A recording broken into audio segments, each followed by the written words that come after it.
Hello, this is Brett Crossley with NorthcentralPA.com, and here we are for another month in another comic book column, and we're going to go through and check out what we're reading and what's going on in the comic book and entertainment industry as a whole. As we get ready to move into November, we got some exciting video game news, obviously, with the PlayStation and the Xbox new systems coming out. The reason I brought it up was because one of the headlining games for the new PlayStation system is going to be Miles Morales Spider-Man. Just another chapter, just another thing that solidifies Miles Morales as one of the new variations of Spider-Man.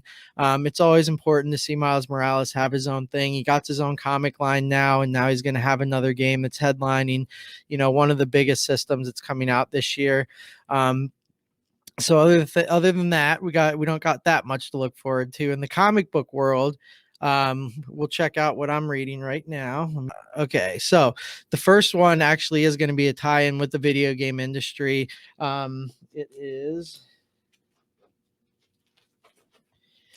Cyberpunk 2077. This is the brand. Obviously, this is based on the video game that's coming out November 19th from CD Projekt Red. I've read the first two issues of the comic, and the one thing I've always liked about Dark Horse Comics is their ability to take franchises like Aliens and Predator and Cyberpunk and really give their twist on it and treat the product as something that on its own. And they've done a really good job with this. This takes place obviously in the world in Night City where Cyberpunk takes place, and it involves a trauma team member whose original trauma team is killed while trying to save somebody. I don't want to give too much away on the story, but it's typical Dark Horse. It's done in an adult, grown-up fashion, but it's really good, and I think it really gives a good send-off for a game that has created a lot of buzz over the last few years as people get ready for these new systems, and I think it's a really good way to send it off and get ready. Like I said, they're only 2 issues into a 4-part series, and I think it's worth picking up, especially now. But even if you wanted to wait for the trade, which shouldn't come out too much longer after the 4-part mini series, it's definitely worth checking out. Give you a little more depth into what the game's all about. The next issue I got is a trade paperback, Savage Avengers Volume 2. And we've talked about individual issues of this going through the months with the column, and the reason I brought this one up is because I think by this point everyone knows the story and the characters involved, but I really wanted to highlight the writing in this one and just what an exceptional job the crew has done bringing a character like Conan into the modern world and then having him interact with some of the other superheroes. It's kind of a fun take on a story that I mean, Conan's kind of had a fun introduction into the Marvel universe, and this is probably my favorite story of his. It's involved multiple characters across the MCU. Doc Doom's been in it, Wolverine, Venom, just to name a few. But just the big payoff here is seeing Conan's interactions with people in present day world and seeing Sumerian try to function. Just I mean, having scenes where he's just buying drinks at a bar end up coming off as a lot of fun because he just doesn't seem to fit in, yet fit in perfectly in the world we live in. The next one I want to talk about, and speaking about people who don't fit in, this one we have mentioned this one. This is Kelly Thompson's new run with Deadpool. This is the trade paperback that will give you the first 6 issues of this series, and this is a home run. This has been a fantastic series. The artwork in it is absolutely phenomenal. The writing in it is top notch. It's really funny, and it really gives you a different layer of Deadpool. Just to set up the story for you, the King of Monsters invades Staten Island, and Deadpool is hired to go kill them, and he eventually becomes the king of monsters, and it's Deadpool, so it's funny, it's serious, it's everything rolled into one. And who doesn't love Deadpool? And I said earlier, the artwork in it is just absolutely amazing. The covers it for the first 6 issues of the series. This is one I would really like to see continue on. As we get down further in the video, I'll talk about some of my recommendations, and I'll bring this one back in. But as of right now, this series has been one of the best ones Marvel has out right now, especially if you're a Deadpool fan. It really takes you back to the comical side, but along being the merc with the mouth and serious too. So they do a really good job of balancing it. One of the last recommendations I have, or the last big one I want to talk about, I haven't talked about it much on this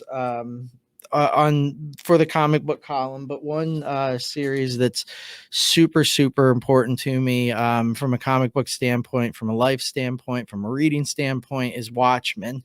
I don't want to go in to start talking about Watchmen just yet, but what I do want to start talking about is the Before Watchmen series that DC has done. This isn't brand new or anything like that.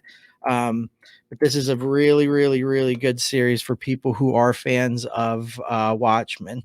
So we're going to start with I guess maybe not the first one in the series, but the one that I started with, Ozymandias and the Crimson Corsair. Ozymandias' story is really good, but it kind of fills in some of the unanswered questions in the original text. The artwork in this book, and here I'll show you some scenes of it, is absolutely phenomenal. Here we go. So there's Ozymandias as a kid. It fills in a really good character. If you're fans of the show, it gives another layer of depth to the Jeremy Irons performance from the HBO show. But this is just a really good series of comics. I thought it was well written, and it really does a good job of following up something that I think would be very difficult to follow, which would be the original Watchmen. But it doesn't try to top anything that was done in the original. It just kind of fleshes out some of the characters and gives you an interesting perspective. And it does answer one humongous question from the original novel. And I don't want to give that away, but I definitely think it's worth checking out. So after that, let's go into reading recommendations for this month. As always, I want you guys to send anything in that you have that you're reading or you want to recommend for the column. My number one recommendation, I didn't actually bring in a prop because I didn't want to bring it in because the comic book is, I'm hoping it has some value, but it's the Amazing Spider-Man 850, but number 49 in the Nick Spencer series run.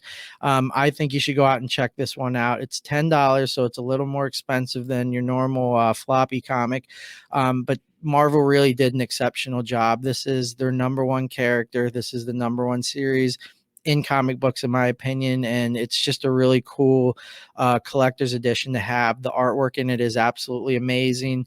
The variant covers they have, the one I picked up features all of Spider-Man's villains on it, so it's something that if you're a Spider-Man fan, if you're a comic book fan, you should probably try to go check out.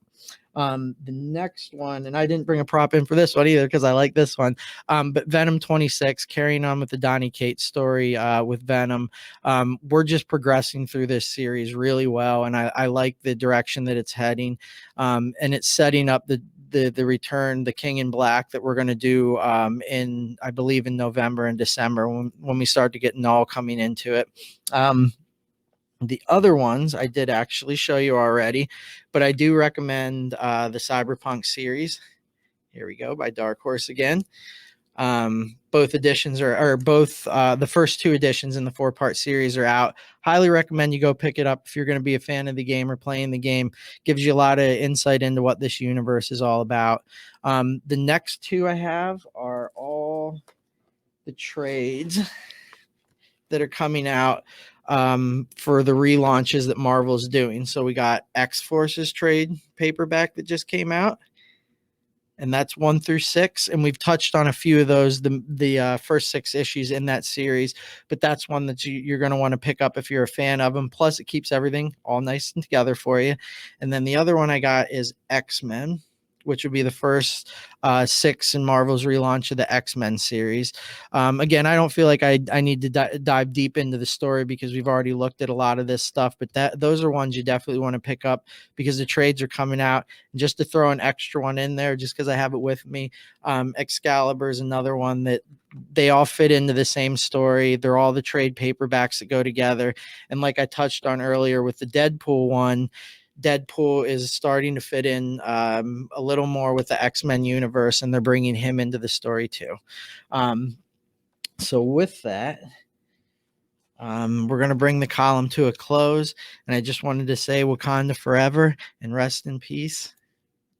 Here we go. Marvel's doing this on the back of all their comics and the front of them.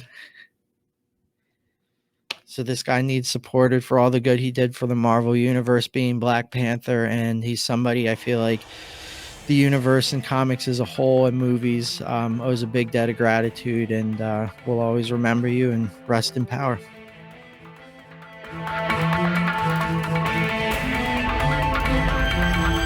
I found the lump in my left breast in my monthly exam. I totally trusted the team, and the level of care is exemplary.